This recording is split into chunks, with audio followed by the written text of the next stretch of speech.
देखिए आईपीसी भाई आपका चल रही थी और आईपीसी में आपका 43 बताया जा रहा था। पहले कुछ को रिलेट किया जाए तो फिर एक बार बताया जाए।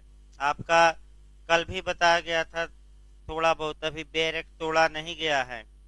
और आपका जो बेयर एक्ट है उसमें से कुछ टेक्निकल एक दो क्वेश्चन निकलते हैं।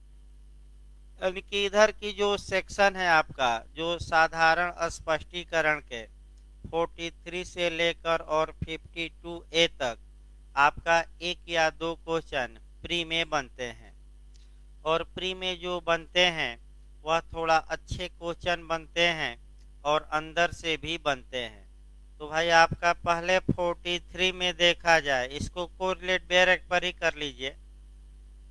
43 में इलीगल या अवैध शब्द को परिभाषित किया गया है। अब इसको जब पढ़िएगा तो दो एंगल से और पढ़िएगा।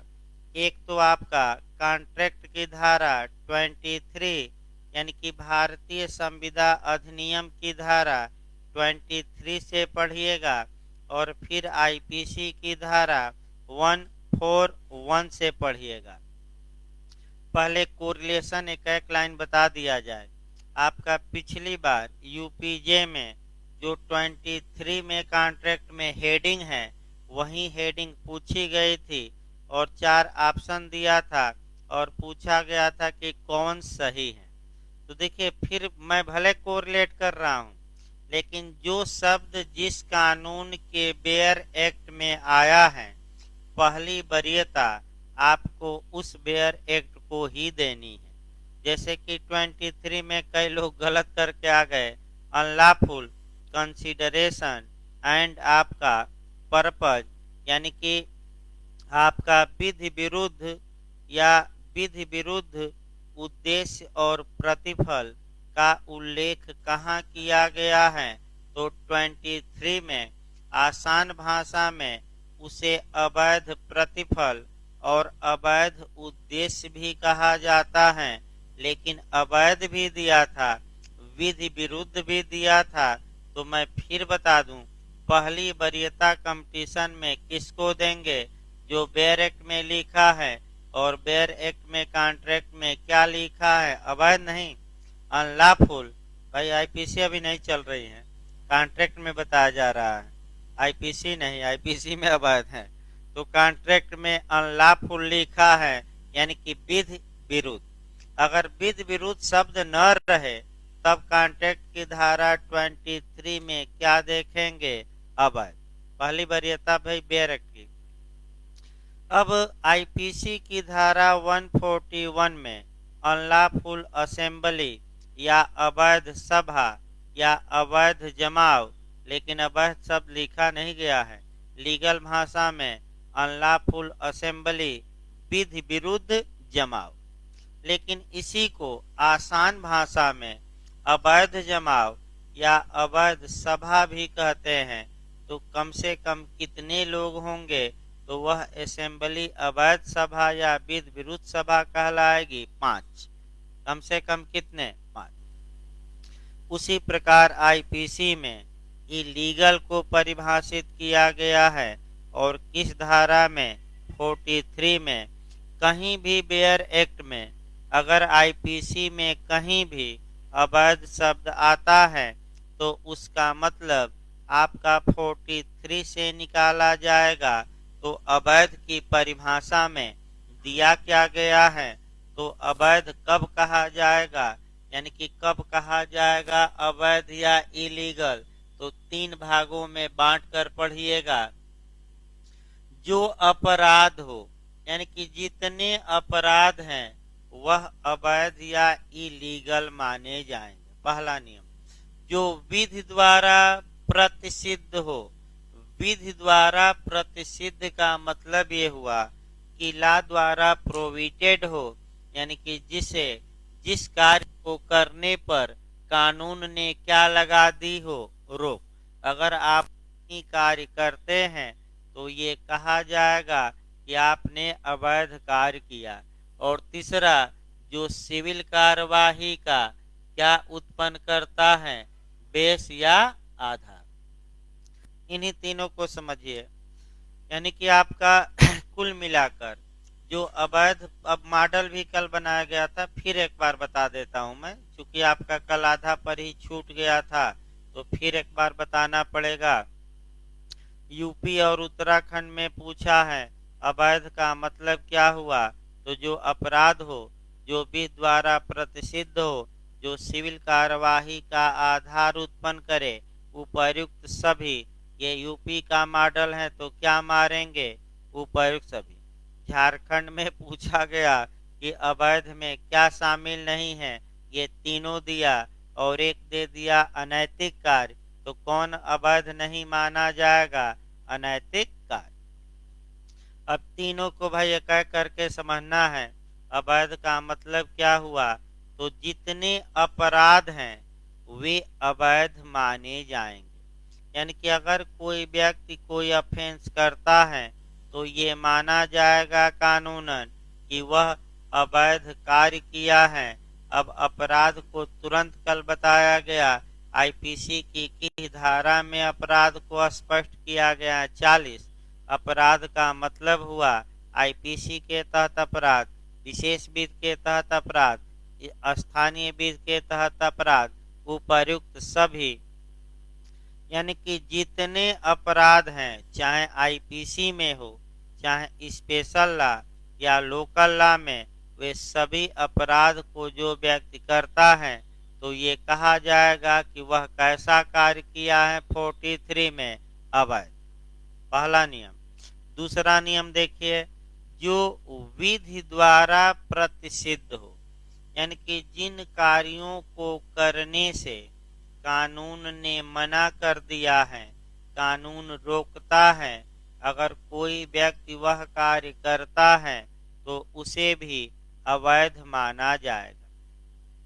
इसके लिए आपका दो नियम देखना पड़ेगा, एक टीपीए का सेक्शन 6 देखना पड़ेगा और दूसरा उत्तर प्रदेश भू राजस्व संहिता का उदाहरण देते हैं, दो ही उदाहरण देते हैं। टीपीए के सेक्शन 6 में किन किन संपत्तियों का अंतरण नहीं किया जा सकता उस पर कानूनन रोक लगाई गई है। अतः ऐसी संपत्तियों का अंतरण करना आईपीसी की धारा 43 के तहत अवैध माना जाएगा, क्योंकि कानून ने क्या लगा दिया है, रोक। अब एससी एसटी पर आइए। अगर कोई व्यक्ति एसटी की जमीन कृषि भूमि खरीदता है तो उत्तर प्रदेश भू राजस्व संहिता उसके क्रय विक्रय पर रोक लगाती है। तो रोक लगाती है और आप खरीद लिए तो कैसा कार्य किए, आप अवैध कार्य किए हैं। ये कौन सी धारा बता रही है, 43।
बताया जा रहा था कि जिन कार्यों को करने पर कानूनन रोक है, अगर कोई व्यक्ति उस कार्य को करता है तो उसे भी हम क्या कहेंगे, अवैध।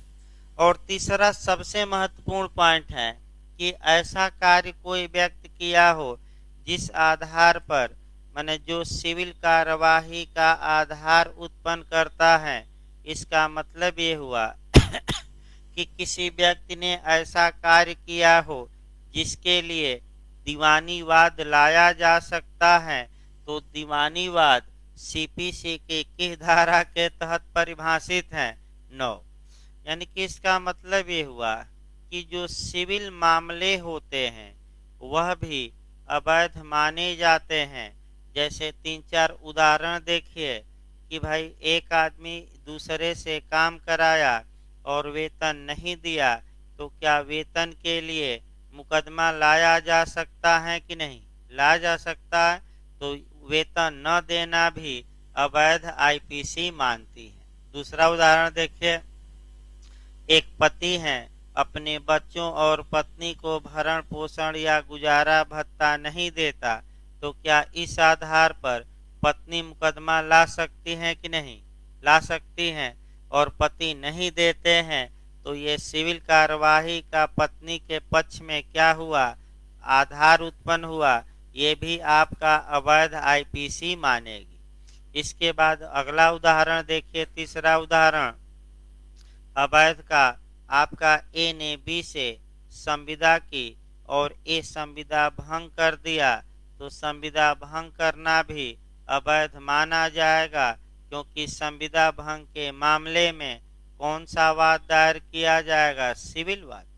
यानी कि कुल मिलाकर एक लाइन में ये कहा जाए कि ऐसे सभी मामले जिनके लिए आप दीवानी मुकदमा ला सकते हैं, वे सभी मामले भी अवैध में शामिल हैं। अर्थात जो इलीगल की परिभाषा 43 में दी गई है, ये केवल क्रिमिनल मामलों तक सीमित नहीं है। इसमें कौन मामले समाहित हैं, सिविल, तो व्यापक परिभाषा रहेगी, सीमित तो ज्यादा व्यापक है। तो यानी कि फिर एक बार यह देखें, सिविल मामले भी अवैध और अपराध तो अवैध है ही। अब जो नए खिलाड़ी रहते हैं, नहीं पढ़े रहते, वो कहाँ गलती करते हैं लास्ट में वो बताया जाए। गलती वो ये करते हैं कि जैसे ही अवैध आता है तो केवल अपराध को मारकर छोड़ देते हैं, क्योंकि वो बेयर एक्ट से अनजान रहते हैं, केवल सेक्शन पढ़े रहते हैं। हाँ, 43 में अवैध, तो केवल सेक्शन से काम नहीं चलेगा। अवैध मतलब केवल अपराध ही हमने नहीं बताया, जो कानून द्वारा क्या हो, प्रसिद्ध हो, और जो सिविल सूट का क्या उत्पन्न करे, बेस, ये भी है। तो उपयुक्त आप क्या मारेंगे, सभी। अब आइए 44 देखा जाए धारा भाई। 44 से भी आपका क्वेश्चन बना है, इंजरी या क्षति या नुकसान मैं बताता हूँ, या नुकसान या हानि हो गया, तो आपका जो नुकसान हो गया, क्षति हो गई, हानि हो गई, तो किस धारा में परिभाषित है नुकसान या नुकसान, तो किसमें, 44। अब तो याद हो जाएगा। तो जौनपुर, प्रतापगढ़ इत्यादि में नुकसान बोला जाता है कि बहुत बड़ा क्या हो गया। हाँ, तो उसी को क्षति अब याद रखिएगा किस धारा में है। अब देखिए यही कंसेप्ट 2-3 आपको बनाना है। पहले कंसेप्ट बनाइए, क्षति या इंजरी या नुकसान या डैमेज कहिए, आपका 2 प्रकार का हो सकता है, एक वैलिड और एक इनवैलिड। वैलिड का मतलब हुआ एक नुकसान वैध हो सकता है और दूसरा ऐसा नुकसान हो सकता है जो क्या हो, अवैध।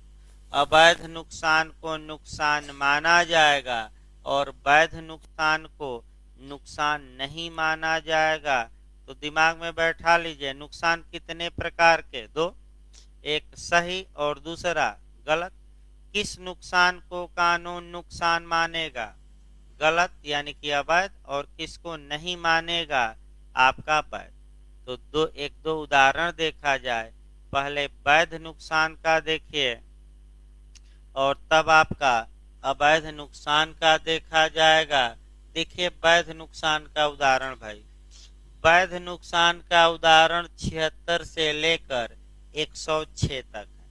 अगर ये कोई पूछे कि वैलिड डैमेजेज या वैलिड इंजरी किस धारा में, यानी कि वैध क्षति का मतलब ये हुआ कि एक व्यक्ति ने दूसरे को क्षतिकारित की, लेकिन उस क्षति को कानूनन क्षति नहीं माना जाता, यानी कि कानून उस नुकसान को नुकसान की श्रेणी में नहीं रखता, तो इसे हम वैध क्षति कहेंगे।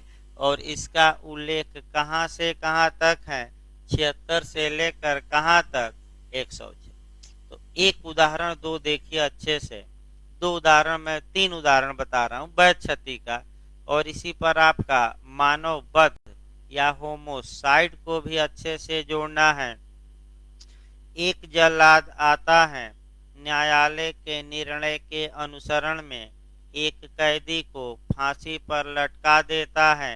क्षति किया, इसमें कोई शक नहीं है, जल्लाद ने क्षति किया, जान ही ले लिया, माने मृत्यु कारित किया। अब आपको जो तोड़ना है, ये क्षति सही कानूनन होगी कि गलत, सही, क्योंकि ये क्षति कानूनन आपका वैध होगी, कानून मान्यता देता है। तो किस सेक्शन में मान्यता देता है, तो आपका कौन सा सेक्शन है, 78। तो ये वैध क्षति है कि अवैध, कानूनन क्षति माना जाएगा कि नहीं, नहीं। दूसरा उदाहरण देखिए, एक पागल है और बी की हत्या कर देता है।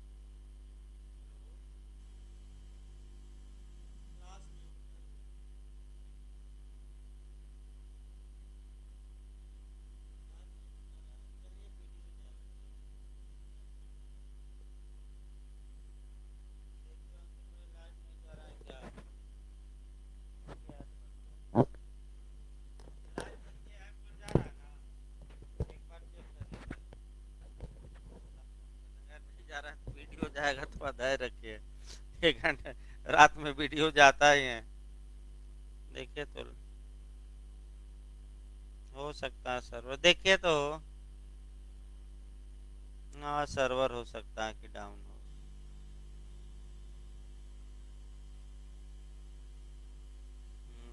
रुके सही करा जा भाई, 1 मिनट रुक जाए भाई, सही हो रहा है तब चला जाए, नहीं तो अभी फोन करने लगेंगे सब, 10 फोन आ गया। हो गया, देखिए तो हाँ कभी कल सर्वर हो सकता है। देखिए आपका फिर शुरू किया जाए, आपका छत को आपका फिर शुरू किया जाए एक बार भाई, 2-3 मिनट कट गया था वीडियो।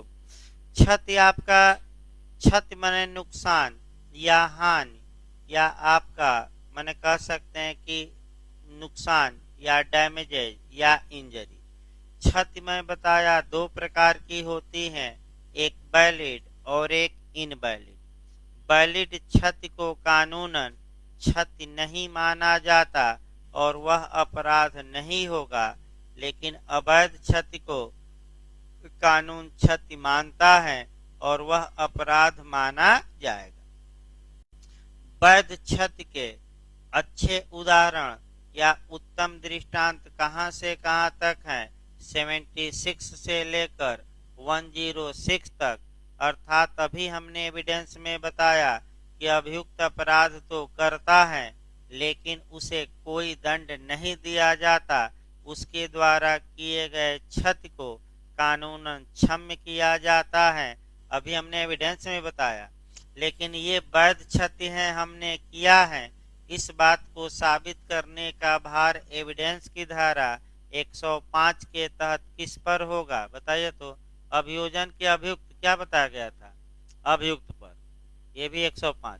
अब वैध छत का उदाहरण हमने बताया, एक जल्लाद का उदाहरण बताया, दूसरा एक और उदाहरण बताया जाए, 84 वाला बताया जाए। एक पागल है, बी की हत्या कर देता है और साबित ये किया जाता है कि हत्या करते समय ए पागल था, तो क्या ए को कानून कोई सजा देगा? नहीं। और ए की छत को अब अवैध न मानकर क्या माना जाएगा? वैध। अब दूसरा देखिए, जो कानूनन छत मानी जाएगी वह कब मानी जाएगी? जब छत कैसी हो? अवैध। अवैध क्षति अब अवैध हो, यानी कि और क्षति में, अवैध क्षति में 4 क्षतियां शामिल हैं। एक शरीर को नुकसान पहुंचाइए, दूसरा किसको? संपत्ति को पहुंचाइए, तीसरा मन को, और चौथा ख्याति को। तो बताइए क्षति मतलब क्या हुआ? शरीर को क्षति, कि मन को क्षति, कि ख्याति को क्षति, कि संपत्ति की क्षति, की उपर्युक्त सभी? और वैध रूप से पहुंचाई गई हो कि अवैध? अवैध, यानी कि इसे ही कानूनन क्षति माना जाएगा। अब चारों जो क्षतियां हैं इनका एक एक उदाहरण और आईपीसी में कहा ये क्षतियां समाहित हैं वो अंदर से पढ़ना। वैसे प्री में इतना पर्याप्त है, लेकिन समझाने के लिए हर एक क्षति को क्या किया जाए, इंटरव्यू में आगे पूछा जा सकता है। शरीर पर प्रभाव डालने वाले अपराधों का उल्लेख आईपीसी के चैप्टर 16 में दिया गया है। 299 से लेकर 377 तक में, 299 से लेकर 377। अपहरण, व्यपहरण, हत्या, हत्या का प्रयास, सदोष अवरोध, सदोष प्ररोध, दुराचार, ये किस पर प्रभाव डाल रहे हैं? शरीर पर। और अगर अवैध रूप से ये क्षत पहुंचाई गई है तो कानूनन क्षति मानी जाएगी कि नहीं? मानी जाएगी। दूसरा, संपत्ति पर आइए क्षत कारित करिए। चैप्टर 17 में आईपीसी के 378 से लेकर 462 तक में संपत्ति संबंधी अपराध दिए गए हैं और इन अपराधों में किसको नुकसान पहुंचता है? प्रॉपर्टी। तीसरा हो गया, मन को ही देखना है, क्या मन को भी नुकसान पहुंचता है? निश्चित रूप से पहुंचता है। सबसे खतरनाक ये मन होता है और इस पर नुकसान जो पहुंचता है वो दिल की धड़कनें या तो कम कर देगा या क्या कर देगा? बढ़ा देगा। तो आपका अन्यथा न लीजिएगा भाई, क्योंकि जब दिल पर चोट लगती है तो वही मन पर चोट लगती है, तो या तो आदमी बिगड़ जाता है या सुधर जाता है। एक उदाहरण पहले बताया जाए। ए और बी साथ साथ पढ़ते थे, साथ साथ वादा किए थे, जे की तैयारी करते थे और वादा किए थे। ये पेपर में निकला था कई दिन, आप पिछली बार पेपर में भाई आया था। और ये हुआ था कि हम लोग आगे चल के मैरिज करेंगे। लड़की सेलेक्ट हो गई, मैरिज से इनकार कर दी, तो लड़के के मन पर क्षति हुई।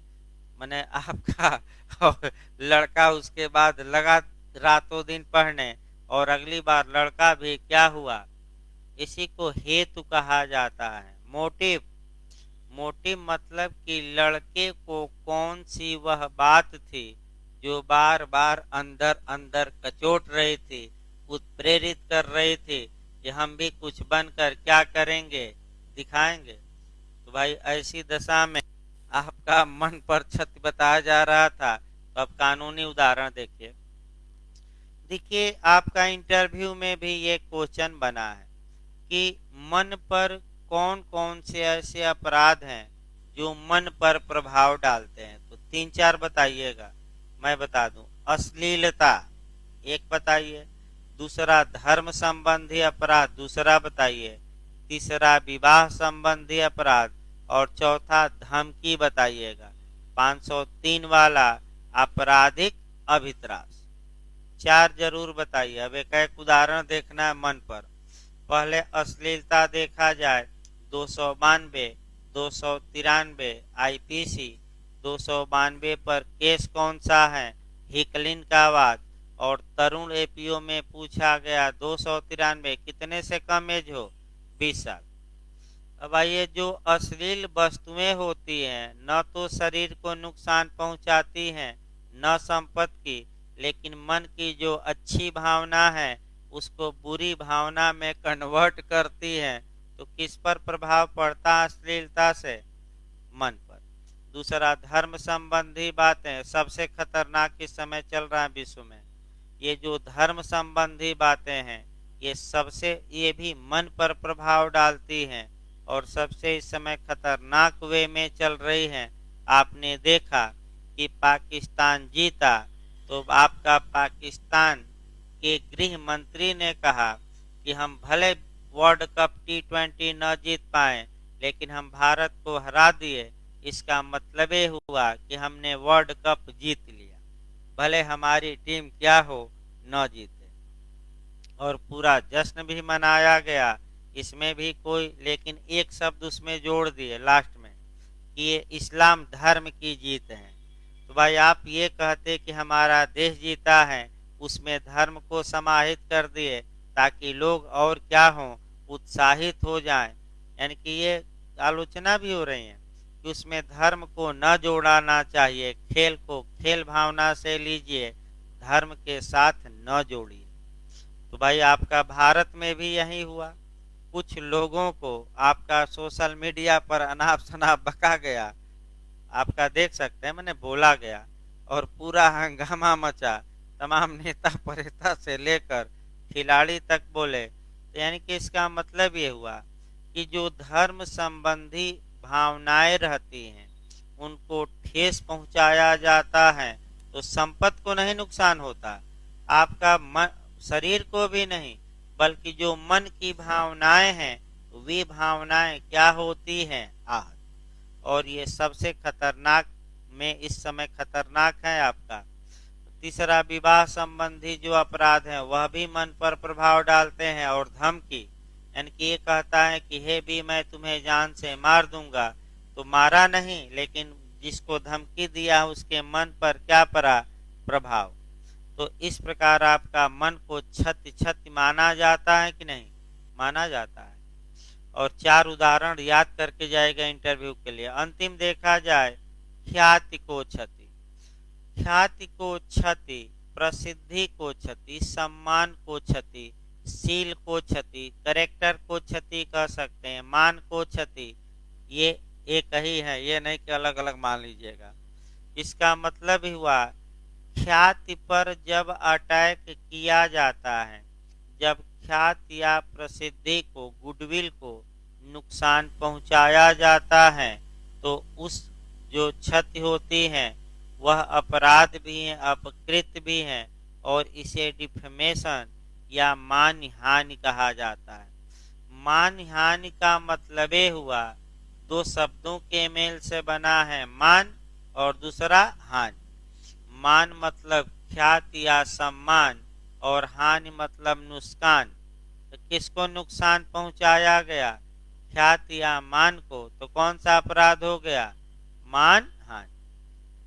अब यह है कि ख्याति एक जो है वो अमूर्त वस्तु है, ये मानसिक दशा है, देखी नहीं जा सकती आपका, लेकिन इसको क्षत पहुंचाया जा सकता है। और हमारा संविधान माने हमारा कानून कहता है कि मान को क्षत पहुंचाना भी क्षति माना जाएगा। और किस धारा में कहा गया है, 44। अब ख्याति आपका 1-2 लाइन और उदाहरण दे दिया जाए तब आगे बढ़ा जाए। देखिए आपका कहावत भी यहाँ एक जाननी है, ये कहावत भी कही जाती है कि अगर धन चला गया तो फिर कमा लेंगे। जैसे कोरोना काल में कोचिंग बंद हो गई, आपका फिर भी पढ़ाता रहा आदमी ऑडियो के माध्यम से, वीडियो उपलब्ध नहीं था और खूब पढ़ाया, और कब कोरोना काल बीत गया हमें भी पता नहीं लगा। यानी कि खूब उस समय मौका भी था, खूब पढ़ा भी आदमी और खूब पढ़ाया भी और ऑडियो रिकॉर्ड करके भेजा भी, और बिहार जे वालों के लिए बहुत फायदा किया। वह ऑडियो आज भी घूमता रहता है। 25,000 30,000 उसमें व्यू आते रहते हैं। 25,000 30,000 लोग ऑडियो सुन चुके हैं। और लाइव क्लास में तो भाई जैसे ये चल रहा है, शाम तक व्यू आता है फेसबुक पर कि 20,000 25,000 लोग एविडेंस और आईपीसी का वीडियो देख रहे हैं। यानी इतना व्यू आ जाता है, उसके बाद हम समय नहीं मिलता भाई। 5-10 मिनट आदमी खोला फेसबुक, उसके बाद समय कहाँ है, दिन भर आए तौबा करिए। तो ऐसी दशा में आपका फिर एक बार देखिए, कहावत में देखा जाए, कहावत कही जाती है कि धन चला गया तो फिर क्या करेंगे, कमा लेंगे। और स्वास्थ्य चला गया तो कुछ ही नुकसान या नुकसान हुआ। लेकिन एक बार जब क्या चली जाए, ख्याति, कैरेक्टर, सेल, तो वह कभी वापस नहीं आता। अतः कैरेक्टर को प्रोटेक्ट किया गया है और इसके लिए सिविल सूट दायर करके क्या वसूल सकते हैं, मुआवजा, और अभियुक्त के खिलाफ मुकदमा करके आपका 499 आईपीसी में है। कितने अपवाद हैं अभी बताया गया, 10। अभियुक्त बचाव लेगा तो आपका ये ख्याति को क्षति मानी जाएगी कि नहीं। और कौन से अपराध से हमने जोड़ा, एक लाइन मान हाँ। तो इस प्रकार क्षत भी आपका समाप्त हो गई। अब आइए इधर की जो धाराएं हैं 45, 46, 47, 48, 49, 50, 51, पहले इतना देखिए तब आगे बढ़ाया जाएगा। एक एक दो दो लाइन की धाराएं हैं, आपका मिलाने के लिए ही केवल आता है। 45 में जीवन है, तो जीवन मतलब किसका जीवन, मानव का जीवन की आपका पशुओं का जीवन, हाँ मानव का जीवन की पशु का, मानव का। 46 में डेथ या मृत्यु है, तो मानव की मृत्यु को पशुओं की, पशुओं की मानव की मृत्यु करेंगे तभी तो मानव वध होगा। और अगर पशुओं की मृत्यु करते हैं तो क्या मानव वध माना जाएगा कि नहीं, आप लोग खुद बताइए, माना जाएगा कि नहीं। पशु को मार दिए, ए था, एक घोड़े को गोली मार दिया, बी के घोड़े को घोड़ा मर गया, तो मृत्यु का कौन सा अपराध किया, रिष्टि, यानी कि मिसचीफ या दोष। याद करिए, जानवर को मारना मानव मृत्यु नहीं, उस भले वो मरा हो, लेकिन आईपीसी के तहत वह मृत्यु नहीं, क्योंकि वह जानवर को क्या माना जाएगा, रिष्टि करना। और किसको मारना मृत्यु कहा जाएगा, मानव को। तो जीवन कहाँ परिभाषित है, 45 में, मृत्यु कहाँ परिभाषित है, 46 में, और 47 में जीव जंतु परिभाषित है, यानी कि आपका एनिमल परिभाषित है। 46 में एनिमल का मतलब क्या हुआ, जो मानव हो कि मानव से भिन्न हो। तो वैसे आज भी जानवर जो व्यवहार करते हैं, कई मानव जानवर की तरह व्यवहार करते हैं, इसीलिए तुलना की जाती है कि तुम तो जानवर से भी निकृष्ट हो, जानवर में भी इतनी समझदारी है और तुम में तो भी समझदारी नहीं। तो आइए 48 देखा जाए, जलयान। तो बताइए जलयान कहाँ चलता है, आकाश में कि जल में, और किसको ले जाता है जल में, मानव को कि वस्तुओं को कि दोनों को, बस भाई आप ही बता रहे हैं किसको ले जाता है। तो जो दोनों को कहाँ परिभाषित है, 48। 49 आ जाइए, वर्ष मास, ये पूछा जाता है। ईयर और मंथ, जहाँ ईयर और मंथ का उल्लेख किया गया है उसकी गणना ब्रिटिश कैलेंडर के अनुसार की जाएगी, यानी कि वर्ष और मास की गणना ब्रिटिश कैलेंडर के अनुसार की जाएगी। तो ब्रिटिश कैलेंडर का नाम क्या है, ग्रेगोरियन कैलेंडर। कौन सा कैलेंडर, ग्रेगोरियन कैलेंडर। और वहीं जनवरी फरवरी मार्च, ये कौन सा कैलेंडर है, ब्रिटिश। आज भी हम लोग माने आपका सरकारी काम हुआ, कहीं भी हुआ, हाई कोर्ट चल रहा है, लोअर कोर्ट चल रहा है, तो विक्रम संवत से नहीं चल रहा है, किससे चल रहा है, अंग्रेजों के कैलेंडर से। तो कहाँ वर्ष मास परिभाषित है, 49 में। 50 में आ जाइए, धारा सेक्शन। तो धारा 50 जब भी पढ़िए आपका, देखिए इसी को थोड़ा समझाना पड़ेगा, 2 लाइन। धारा 50 जब भी पढ़िएगा, संविधान का अनुच्छेद 366 का क्लास 3 उसी पर ऐड कर लीजिए, इंटरव्यू में पूछा गया है। देखिए सेक्शन की परिभाषा आपका आईपीसी के सेक्शन 50 में दी गई है, किस में? 50 में। और अनुच्छेद या आर्टिकल की परिभाषा बेरक पर लिख लीजिए, सही रहता है। आर्टिकल या अनुच्छेद की परिभाषा संविधान के अनुच्छेद 366 के क्लाज 3 में दी गई है। किसमें? 366 का पोस्ट में क्या लिखेंगे? 3। अब जो क्वेश्चन इंटरव्यू में बना है, प्री में तो नहीं बना है, इंटरव्यू में ये क्वेश्चन बना है। पहला क्वेश्चन ये बना है कि आपका आर्टिकल और पहले इसका मतलब बता दिया है भाई। धारा हो या अनुच्छेद हो, दोनों का उद्देश्य ये है कि प्रावधानों को अलग अलग दिखाया जाए। अब आप एक कल्पना करिए, अगर ये क्रम नहीं रहता 1 2 3 4 तो आप क्या करते? तो भाई हर एक बात एक ही बार लिखी रहती और पैराग्राफ चेंज करके लिखा रहता, तो हम पढ़ते पैराग्राफ 1, पैराग्राफ 2, पैराग्राफ कौन सा 3। तो पैराग्राफ न करके अलग अलग बातों को क्या किया गया है? अलग अलग धारा में समाहित। तो अगला क्वेश्चन आइए कि अनुच्छेद और धारा में यानी कि आर्टिकल और सेक्शन में क्या अंतर है? ये इंटरव्यू में पूछा जाता है। सामान्यतः दोनों में कोई अंतर नहीं। ये दोनों का उद्देश्य है कि प्रावधानों को अलग अलग करके सटीक रूप में क्या किया जाए? दर्शाया जाए। लेकिन लगा तो 2-3 अंतर बताना पड़ेगा। लेकिन ये माना जाता है कि अनुच्छेद का प्रयोग उन कानूनों में किया जाता है जो सर्वोच्च कानून होते हैं, एपेक्स लॉ होते हैं। तो भारत में सर्वोच्च कानून कौन है? कॉन्स्टिट्यूशन। तो किसका प्रयोग? आपका अनुच्छेद का। और जितने सबऑर्डिनेट लॉ होते हैं, अधीनस्थ कानून होते हैं, उनमें सेक्शन का या धारा का प्रयोग किया जाता है। दूसरा अंतर आप बता सकते हैं कि अनुच्छेद सर्वोच्चता का प्रतीक है और धारा किसकी? अधीनस्थता की। भाई ये बता सकते हैं। और तीसरा अंतर बताइए परिभाषा से कि अनुच्छेद की परिभाषा संविधान में कहाँ दी गई है? 366 के क्लाज 3 में। और धारा को आपका कहाँ दी गई है? 50, आईपीसी 50। समाप्त हो गया भाई। 3 अंतर बताइएगा जब पूछा जाए तब।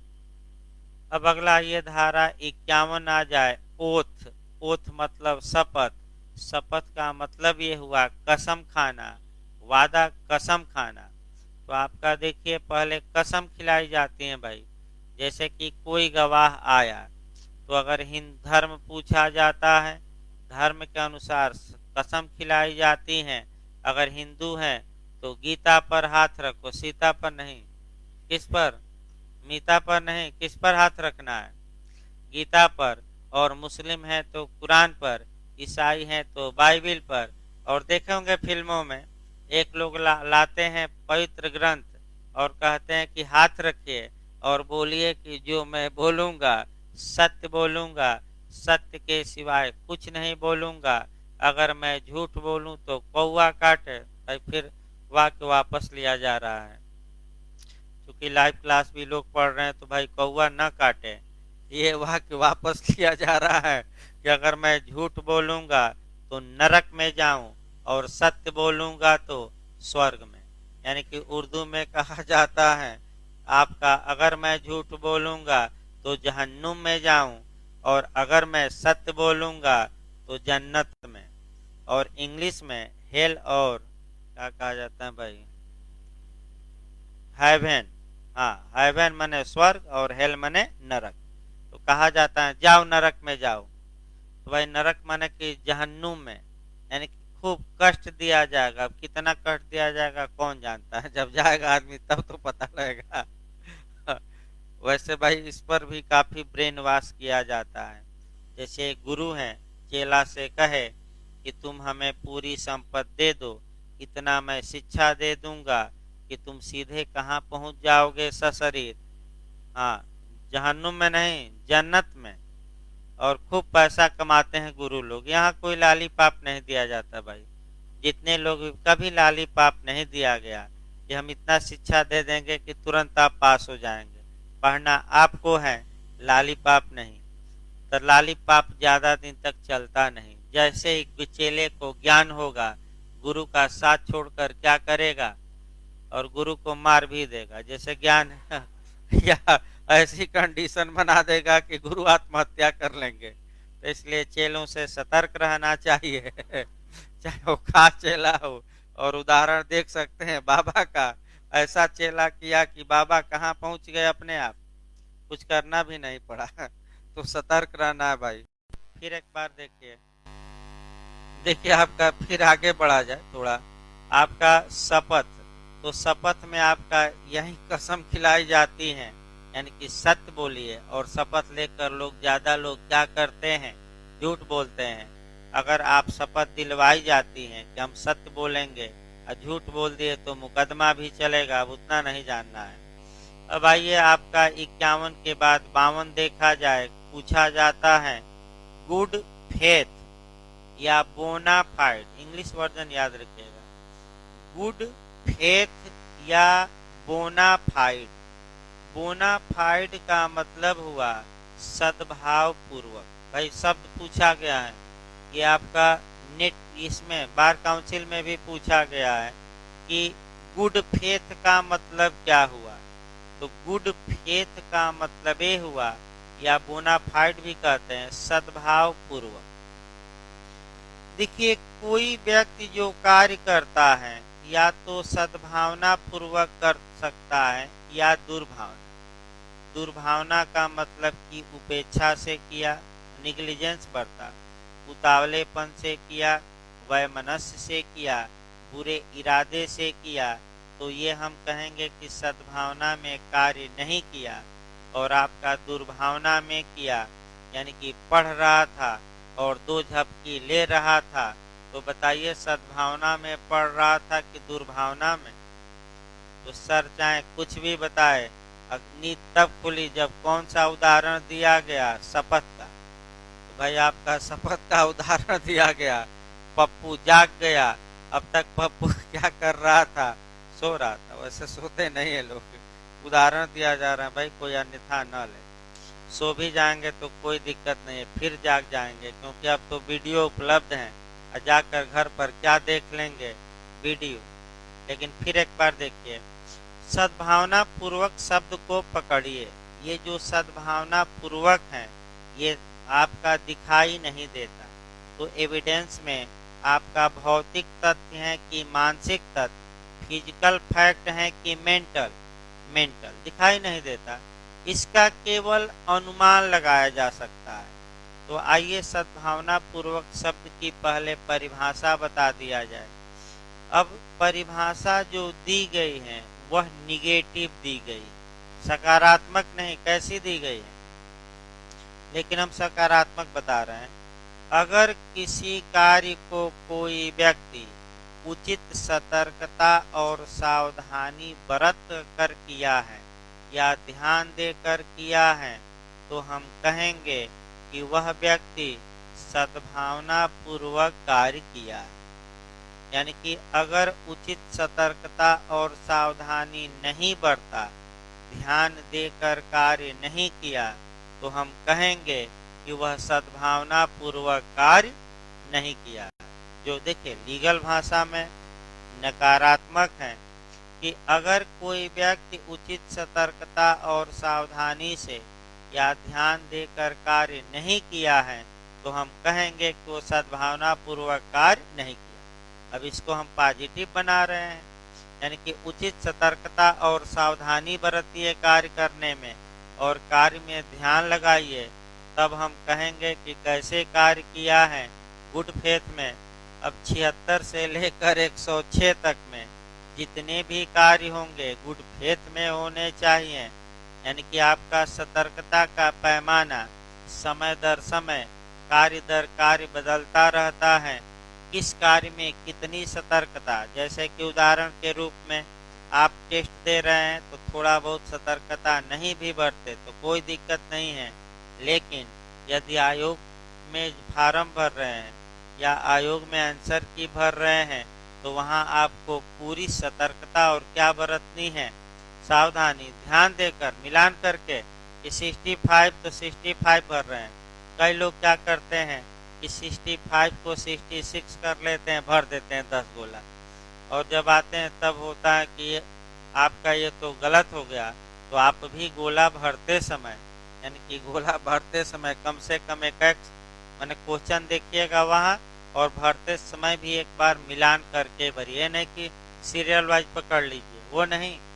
आप एक एक क्वेश्चन का नंबर देखकर ही गोला भरिए, क्योंकि कई लोग ऐसी गलती कर चुके हैं और माइनस मार्किंग है, तो पूरा गोला न भरिए, कुछ आयोग के लिए भी छोड़ दीजिए भरने के लिए 10-15, क्योंकि अभी आपका यूपीजे में पिछली बार पूरा भर दिए थे, एक लोगों का आ गया -1 नंबर।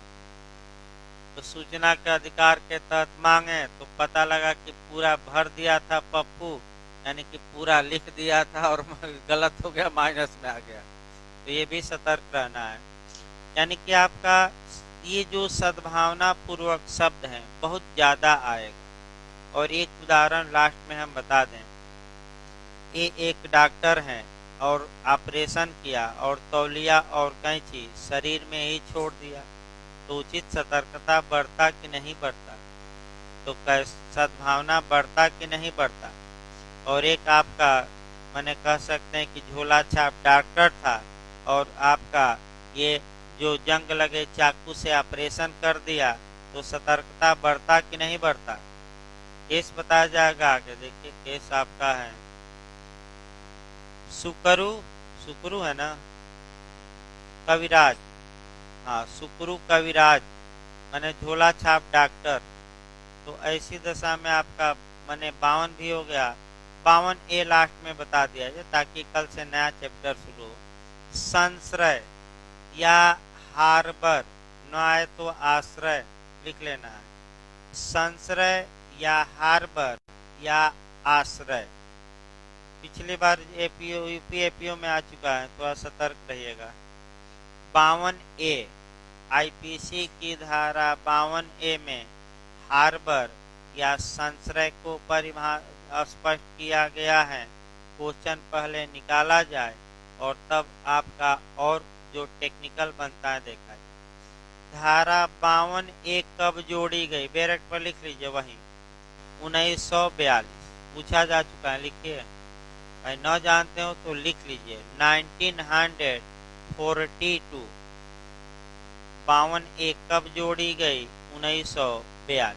दूसरा क्वेश्चन ले ले, मैं पिछली बार आया था। इसके पहले हार्बर या आश्रय या संश्रय कहाँ परिभाषित था, तो 216B।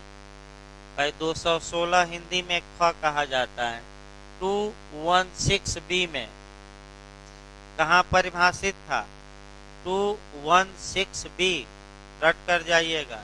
और वहां से उसे निश्चित किया गया और ला कहाँ दिया गया, आपका 52। संश्रय पर आगे आइए, आश्रय कहा जाता है, अभी बता रहे हैं।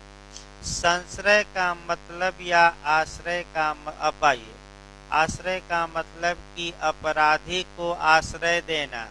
अब यहाँ आपका जो पूछा गया है कि अपराध करने के पूर्व संश्रय देना दंडनीय है कि अपराध के बाद देना कि दोनों, ये राजस्थान में पूछा गया था। तो अपराध के पूर्व भी संश्रय देना दंडनीय, अपराध के बाद भी।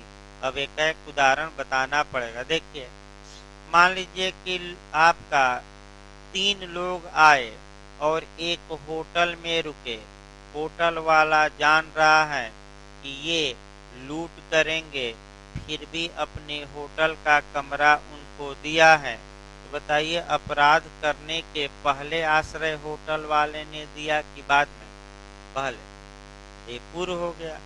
और 3 व्यक्ति लूट लिए, लूट के बाद होटल में पहुंचे, होटल वाला जान रहे हैं कि ये लुटेरे हैं, फिर भी अपने होटल में रूम दे रहा है, तो आश्रय दिया, संश्रय दिया अपराध के बाद कि पहले? भाई बना लीजिए, संश्रय कब दंडनीय है, अपराध करने के पूर्व देना कि बाद में कि दोनों? दोनों। अगला ये संश्रय का मतलब हुआ सुविधा प्रदान करना, यानी कि अब अपराधी को वाहन उपलब्ध कराना, फोन से बात कराना, खाना देना, आपका पानी देना, सुविधा उपलब्ध कराना, आवास प्रदान कराना इत्यादि। ये किस में आएगा? हार्बर या संश्रय या आश्रय। अब यहाँ जो टेक्निकल क्वेश्चन बनता है जो यूपीएपीओ में लास्ट में, कि कौन एक दूसरे को हार्बर देने के लिए, आश्रय देने के लिए या माने आश्रय या संश्रय देने के लिए दंडित नहीं होंगे, तो पति और पत्नी। बैरट कर जाइएगा, पति पत्नी एक दूसरे को संश्रय देने के लिए दंड के भागी नहीं होंगे। अब आइए देखा जाए, पति अपराधी था, अपराध करके पत्नी के पास आया और कहा कि मैं ही अपराध किया हूँ, तो ये बात भी नहीं ओपन की जाएगी एविडेंस की। हाँ देखिए, इसमें कुछ कोरिलेट करना पड़ेगा भाई। एविडेंस की धारा 120 और 122 दो जोड़ना पड़ेगा हर हाल में। जो मैं उदाहरण बता रहा हूँ बिना इनके जोड़े आ ही जाएगा, 2-3 दिन में ये भी धारा है। देखिए आपका कैसे इंटरव्यू में क्वेश्चन, पहले एविडेंस में देखिए फिर आईपीसी बैक होते हैं। एविडेंस की धारा 120 में 120 में यह सिद्धांत प्रतिपादित है कि भारत में हस्बैंड एंड वाइफ अलग अलग व्यक्ति हैं, सेपरेट पर्सनालिटी हैं। तो क्वेश्चन ये बनता है कि एविडेंस की किस धारा में यह सिद्धांत समाहित है कि पति और पत्नी का अस्तित्व या व्यक्तित्व या पर्सनालिटी पृथक होती है, एक नहीं होती। तो 120 मार्क कराइए। कौन सी धारा? 120। और पति पत्नी के बीच में जो वार्ता होती है, वे वार्ताएं, वे कहानियां क्या कोर्ट में ओपन की जाएगी कि नहीं? नहीं, क्योंकि रोज कई कहानियां होती हैं और कहानी सुनाने लगे तो कोर्ट कहता है कि अगर कहानी को ओपन किया जाए तो पारिवारिक क्लेश होगा। बताया जाएगा डिटेल में क्यों ऐसा बनाया गया। पारिवारिक कलह बढ़ेगा और रोज पति पत्नी कहेंगे कि आज ये कहे आज ये कहे। तो आइए एक उदाहरण देखा जाए कैसे पूछा जाता है। एक पति महोदय है, अपराध करके आया और पत्नी से कहा कि मैं ही मारा हूँ बी को। तो क्या पत्नी इस बारे में साक्ष्य दे सकती है कि नहीं कि हमारे पति ने हमसे ये कहा था? नहीं, क्योंकि पति द्वारा पत्नी को दी गई संसूचना क्या है? प्रकरण से रोकी गई है, संरक्षित है। तो ऐसी दशा में ये 122 में है। अब इसी को पति पत्नी पर आगे बढ़ाया जाए। अगर पति अपराध करके आया और पत्नी भोजन दे दी, घर में रख ली, तो क्या पत्नी दोषी होगी आश्रय के लिए, संश्रय के लिए? नहीं। और पत्नी फूलन देवी जैसे थी, आ गई अपराध करके, पति ने रख लिया, तो क्या पति दोषी होगा? अब कौन दोषी? तो कौन संश्रय के लिए, एक दूसरे के संश्रय के लिए दोषी नहीं होंगे? पति पत्नी। अब यहाँ साली आ जाए, यानी कि तो देखिए भाई भले साली आधी घरवाली कही जाती हो, लेकिन साली अगर संश्रय देती है तो दंड की भागी होगी। एक आइए उदाहरण देखा जाए। एक जीजा जी थे, तो भाई शब्द लगाए जी जा जी तो 3 बार जी जी करना है। और जीजा जी अपराध करके आए और पहुंच गए अपने सढ़वाइन के हैं, यानी कि साली के हैं, और साली ने भोजन कराया, आवास उपलब्ध कराया, तो क्या साली साहिबा संश्रय के लिए दोषी होंगी कि नहीं होंगी? तो माता पिता भी दोषी होंगे, बस एक लोग नहीं दोषी होंगे। कौन? हमें लगता है कि अब अगर क्वेश्चन आ जाए तो किसी से गलत नहीं होगा। गलत नहीं होगा ना? तो हवा हवा लेते रहे जितेंद्र भाई, तभी तो गलत नहीं होगा। पंखा का चला लीजिए भाई, केवल कहने पर चलाएंगे, अपने मन से भी कुछ किया जाता है। तो भाई कल अब क्लास चलेगा भाई। देख रहा हूँ उब रहे थे इधर लोग, भाई उबिए ना, अगर गर्मी उर्मी लगे तो क्या करिए, हाँ, पंखा चला लीजिए, हवा ले लीजिए, क्योंकि उधर ही हवा लगेगी, इधर नहीं आएगी। नहीं जानता है तो नहीं दोषी होगा। इसी हाँ, सद्भावना में नहीं। फिर एक बार लास्ट में बता दें भाई, अगर ये लोग नहीं जानते कि अपराधी हैं तो दंडित कोई नहीं होगा। हाँ, नॉलेज है तब, भाई ये याद रखिए। जन की सद्भावना में कार्य किया है तो दंडित नहीं होगा, और दुर्भावना में किया है तो होगा। अब आगे बताया जाएगा कितना सजा मिलेगी, अभी बस परिभाषा आगे आएगा ही। तो कल क्लास चलेगा भाई आपका। अब कल ही लेक्चर ही चलेगा। अध्याय 3 आपका आईपीसी और एविडेंस में तो चलेगा 107 से।